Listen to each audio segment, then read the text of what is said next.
Después de este periodo de incertidumbre, de luchar contra corriente, de argumentar sí adecuadamente, con definiciones reales, no había respuesta. O sea, bueno, no quieres anticonceptivos, no puedes usarlos como ginecólogo. No la reproducción asistida. Y entonces, ¿cuáles son las opciones? Y uno un amigo mío encargado de llevar todo esto de la legislación y el movimiento pro vida y pro familia y demás, me hizo extensiva cierta información y me dijo, ¿tú conoces lo que está haciendo este hombre en Estados Unidos, tal, tal, tal? Y dije, no, para nada. Este hombre, este doctor, está en Nebraska, está en un lugar que se llama el Instituto Papa Pablo VI, actualmente Instituto San Pablo VI, pero en ese momento era Instituto Papa Pablo VI. ¿Te interesa? Dije, sí, sí me interesa, pero no tanto, ¿eh? O sea, así de vista, no tanto, porque pues yo era un médico joven, muy soberbio, muy dado de mí mismo, muy combativo. Estaba yo en el Instituto Nacional de Perinatología, había sido jefe de guardia, había salido con honores del Instituto Nacional de Perinatología en la Ciudad de México. Había rotado yo en la clínica Mayo de Phoenix, en Scottsdale ahí con el doctor Magriñá, en la cirugía robótica, viendo a uno de los mejores cirujanos del mundo. Estaba yo enamorado de la clínica Mayo, soñaba con algún momento regresar al pasado y haber hecho la especialidad en Rochester.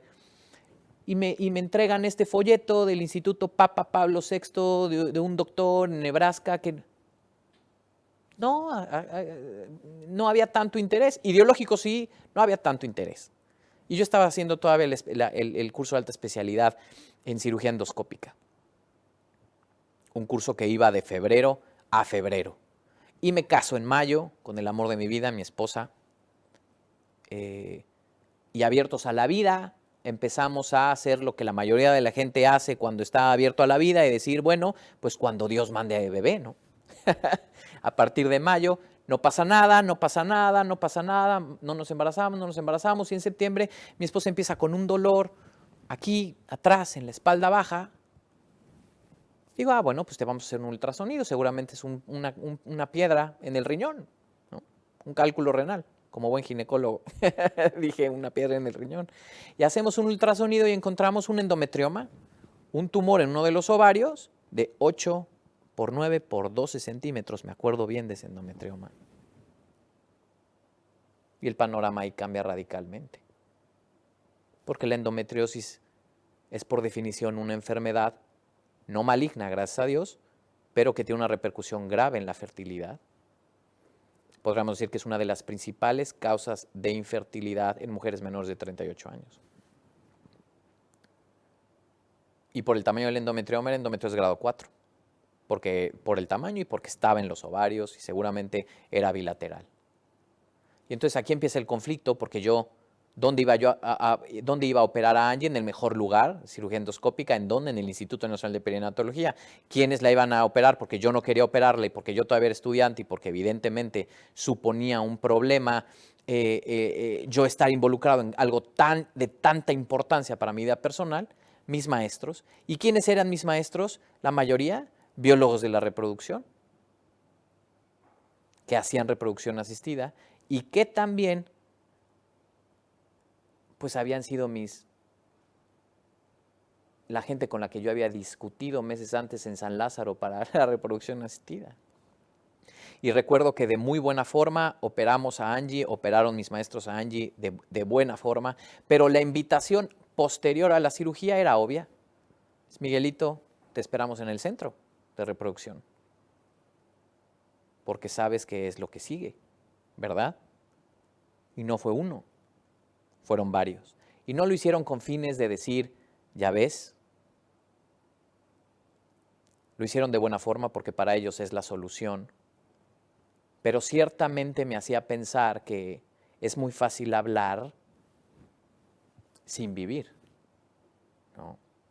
Y entonces en este contexto, en esta vorágine, en esta tormenta interna y externa, en donde se cuestiona tu posibilidad de ser papá y ser mamá, te encuentras en este dilema por el cual han pasado cientos de miles, si no millones de parejas. Y meses después llega la invitación formal y decir, fíjate que conseguimos esta beca para que te vayas allá el próximo año. ¿Cuándo te puedes ir? Y yo dije, mañana. No necesariamente porque hubiera estado yo enamorado del concepto de ir al Instituto Papa Pablo VI en medio de la planicie americana, en un estado donde hay más vacas que personas, con todo respeto, pero esa era mi forma soberbia de ver el asunto, sino porque también yo quería huir de la situación en ese momento.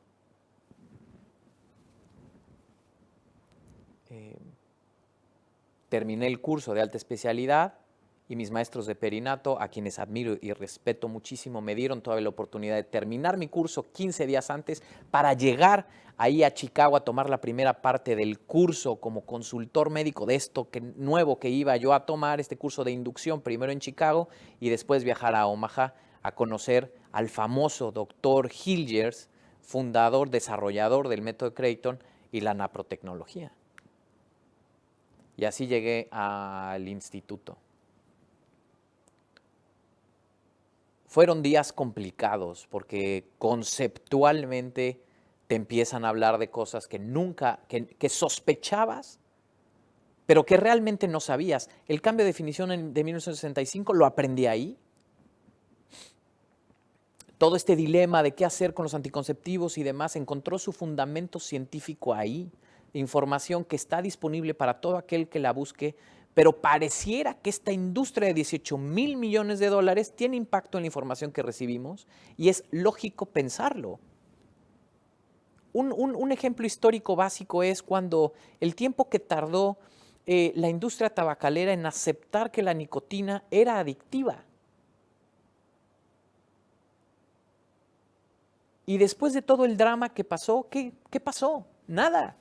Se sabe que el tabaco es un distribuidor de una sustancia adictiva y que el distribuidor mata a miles, millones de gentes al año. Se sabe.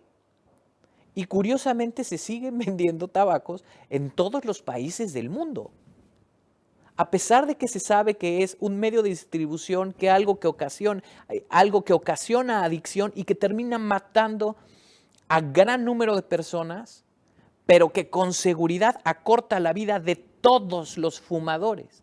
Si no mueres de EPOC y si no mueres de cáncer, de todas maneras está garantizado que si fumas cierta cantidad de cigarros al día, que son pocos, no pienses que te vas a morir antes, y sin embargo se sigue ahí. Bueno, porque poderoso caballero es don dinero, y sabemos que como en la película de Aladín se dice, el genio, el que tiene el oro, hace las reglas.